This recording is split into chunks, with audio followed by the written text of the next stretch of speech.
Hey there, welcome to Spectrum Pulse, where we talk about music, movies, art, and culture.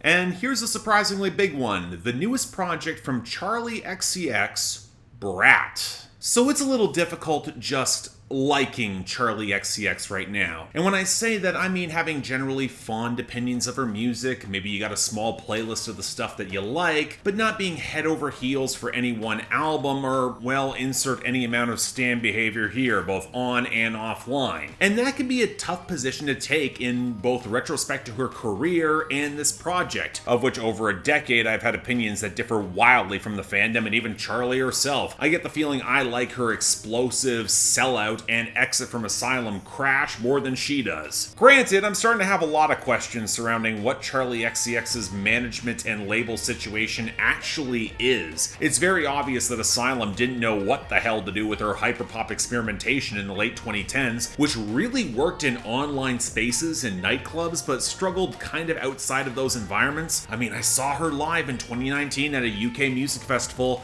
It didn't go that well, so when they threw more tangible marketing dollars on a more accessible project, it actually worked. It produced her most commercially successful album to that point. I guess where I have some reticence coming around with Brat is how it's being framed as confrontational and anti-establishment in the very blunt artwork and promo campaign to compel fans to root for an act who's finally getting her creative independence. I mean, folks, she just got out of the Asylum deal. She's still on Atlantic. This is more a change in management. She is still a major label artist here. Now, all this is to say that the hype driving up Brat has been impossible to ignore, from the die-hard fans to all the critical acclaim, where it's being framed as maybe more than what it is. It's not like she's been stifled from releasing projects at all. Look at any number of acts on RCA if you want that. Just that maybe her sound hasn't been as commercially successful for any number of reasons. Bad management is absolutely a factor that's not her fault. Absolutely true. This is not the first major relationship Asylum appears to have ruined with an artist. But the truth about experimental art is that you're by no means guaranteed commercial crossover in your time. Not everyone is gonna get it or like it. You're not guaranteed a sold-out arena tour. You can't expect the worst possible equivocation and poptimism that quality aligns with album sales. But with all that established, does Brat actually live up to the hype? Well, I go back to my opening statement. It's a little difficult just liking Charli XCX right now, because while this feels more conceptual and reflective, something of a culmination of previous projects, but also calling back to a very specific era of 2000s dance music, it's a project I frequently call good, but rarely great, where the more you attempt to square away the inherent contradictions, the more they will glare through. An album that likes to imply and celebrate, but rarely get to a direct answer, and responding with, well, that's the point, that's only gonna take you so far. I'll admit some of this is still me feeling like I'm on the outside looking in, see the vast majority of my Charli XCX reviews. But this time with some greater introspection, the resonant humanity that's always led to the best of her work, it's on display, but it feels like it's only glancing off of the full emotive potential, and that's kind of why talking about this is frustrating. Now, part of this is rooted in the central conceit of the Brat theme of the album. Confrontational, immature, messy, but also vulnerable, frequently denigrated, living in the MySpace splattered indie sleaze that was rooted in the electro-clash dance culture of the mid to late 2000s, which is absolutely primed for my nostalgia window. And I get why there is an audience for all of this. If you want songs to be the bad bitch going hard and then crying your eyes out later, this is gonna fit the bill. If you hate the earnest millennial pop stars trying to sell you one version of authenticity where you're not supposed to think about all the contradictions, well, this has all those contradictions and slams them to the forefront. And if you feel powerless in a world that's on a downward spiral, this could be a release valve. You got a feeling it's gonna be a good night, so brush your teeth with a bottle of Jack and just dance. Hell, she literally included a song on the bonus edition of this album called Spring Breakers. I mean, I love that movie. I viscerally get that emotional appeal. I was there. It's just kind of frustrating because the obvious Britney Spears sample choice and squealing synths and overall burn it down destruction vibes of the song kind of miss the deeper emotional undercurrent of the film, but then again, so do the majority of the people who see that movie as shallow hedonism and nothing else. And thus, naturally I could expand. I could cite every critique of postmodern indie sleaze in this era. The flashy hedonism got draining pretty fast. It got ruthlessly commodified just as quickly. It enabled a shit ton of cruelty and exploitation within existing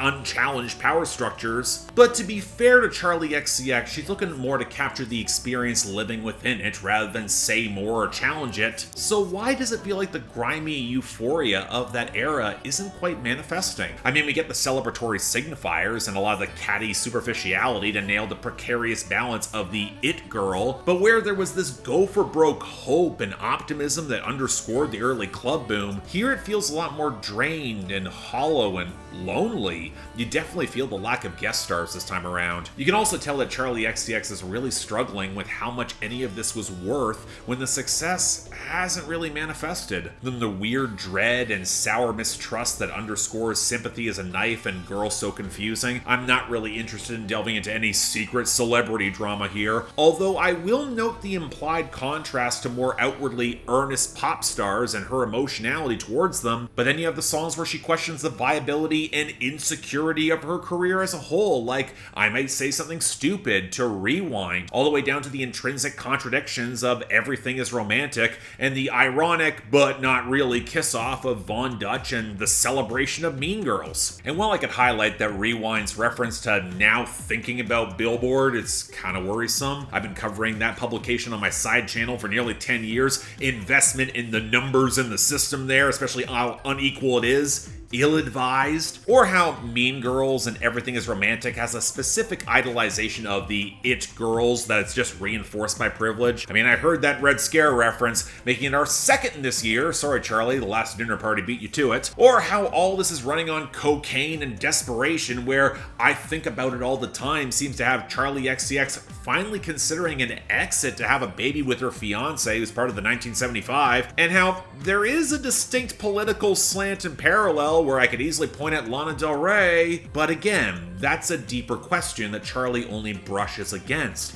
This is well framed to encompass her humanity, but it's not gonna go much deeper. It's also why So I stands out as the album centerpiece and one of Charli XCX's best ever songs. A heartbreaking tribute to Sophie and how she desperately wishes they had been closer and spent more time together and worked more together before she passed. It confronts Charli's instinct to deflect, and she can't now. The regret's palpable. And when you follow that with Girl So Confusing, confronting a fellow pop musician who's trying to keep it more artistic and self-serious, where Charli XCX second guesses their entire interaction, and where there may have been a parallel in the media, it gives the game away. The artifice isn't working as well as it used to. I wouldn't say that breaks the album, but it is very revealing. But you know what, fine, that shouldn't matter if the project still goes hard or still feels anthemic, and oh my god, I wish this clicked with me better. I mentioned that chunks of Brat feel like very deliberate callbacks to previous eras of her sound, swirling ideas together with the majority of her PC music peers back on production, with the most stark comparison coming in the emotional framing of How I'm Feeling Now, probably the closest parallel. But here it feels more piecemeal within the context of playing to the late 2000s, a period of electronic dance production of which I've got very mixed opinions, especially with the mainstream stuff. The melodies often felt skeletal, bleeping and grinding klaxon synths with some dubious mix choices. Why leave so many of those high-frequency grating flutters across songs that don't need them? 360 as the opener is a glaring example, and with the underlying grooves and percussion feeling so undeveloped or underpowered, Girl So Confusing and Mean Girls, prime example, it's a sound I don't always like. It's aged weirdly. Now that doesn't include when there's a flourish away from that sound and it feels like it should mean more than it does. Like the piano interlude on Mean Girls, that was pretty but doesn't really pay off that much. Or how the keys seem to keep changing on 365, almost incidentally amidst the oily synths, and again, it doesn't contribute. Or the rich strings that open up Everything Is Romantic and pay no attention to the fact that it's a sample from Kanye West and Ty Dolla $ign's Vultures. It's almost why I kind of prefer the glassy coursing of Sympathy Is a Knife, or the fuzzy auto-tuned synth ballads of I Might Say Something Stupid, or I Think About It All the Time, or especially So I. They feel like a more natural extension of Charli XCX's sound rather than playing for electroclash, even if I still have some of my usual distance from really clicking with the majority of things PC music. All glassy, runny melodies, watery sound effects, and pummeling bass. Hell, Apple feels like it could have been a callback or outtake to Crash with that thicker, pulsating groove. And for once, that actually feels like a compliment. And you know what? I wasn't planning on giving the bonus 3 songs on that last disc much time, but the grinding pulse of Guess, it's not only the horniest song on the album,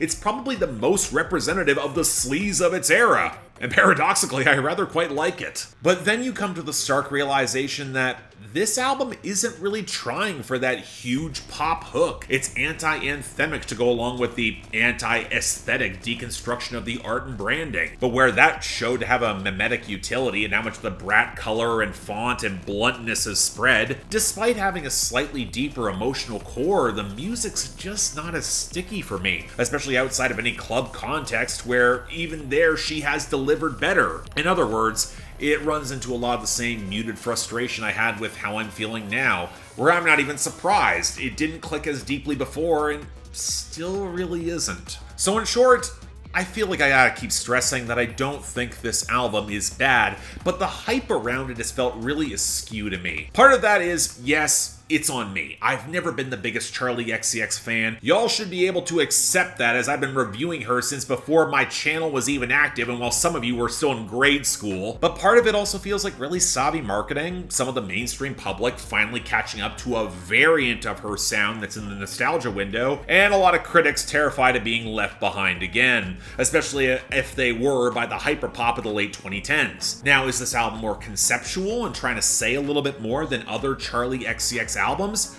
To some extent, yes, I'll give her credit, but I'm not sure the execution really sticks that landing. In fact, it reveals more about Charli XCX that's not exactly flattering. And no, I'm not making a moralism argument surrounding this project's catty side. As a longtime Kesha fan, I'd be a hypocrite for nitpicking on that with this sound. I mean, it's nailing the aesthetic of the era that we both lived. It draws a lot of attention to that nostalgia, but dodges any deeper questions around it, and that's kind of worrisome. And again, I would be fine if the compositions didn't feel so spotty for me as a whole. The hooks feel inconsistent. I lived through the production enough to remember everywhere it can go awry, of which this album faithfully reproduces. And, okay, look, I don't want to make a big deal of this not sounding cutting edge the same way that Vroom Vroom or Pop 2 were, especially as I didn't always like that edge. But it feels like amidst the jagged glamour, the magic just isn't quite there for me. I mean, I certainly think Brat is interesting to explore and to discuss. It's one of those albums I'm very happy I'm not giving scores anymore. Decontextualization with this will do nobody any favors. I just don't think it's great, and I don't think it's her best. So in the meantime, hell, you know what? Go rewatch Spring Breakers, a deeply messy, frustrating, but also criminally underrated project where in a certain time and place, it'd be called a masterpiece. If nothing else, Brat lives up to that. So yeah, thanks a lot for watching. If you want to see more, please be sure to like, share, drop comments, and subscribe. Look, if you think this review kind of got away from me, you're not wrong. This actually turned out a lot longer than I would expect. I think there is nuance that deserved a little bit more proper attention, and I think this album does have some of that. I also just think it's a little actually kind of wildly overrated in certain quarters. I think it's going to resonate for a lot of people, but I don't think enough people are going to do the introspection as to why it's working outside of just pure emotionality. I think there's conceptual issues here that don't always pay off. And some of that is my longtime frustrations with Charli XCX, but some of them are new, and I wish they were getting more attention. Beyond that, though, anything else I might be able to do to improve my presentation, I'm all ears. And if for some reason you want to support the channel or argue with me on my Discord, link to my Patreon is right over there. Don't feel obligated, tough times, I understand, just the options available. Till then, I'm Mark, you're watching Spectrum Pulse, and I'll see you next time.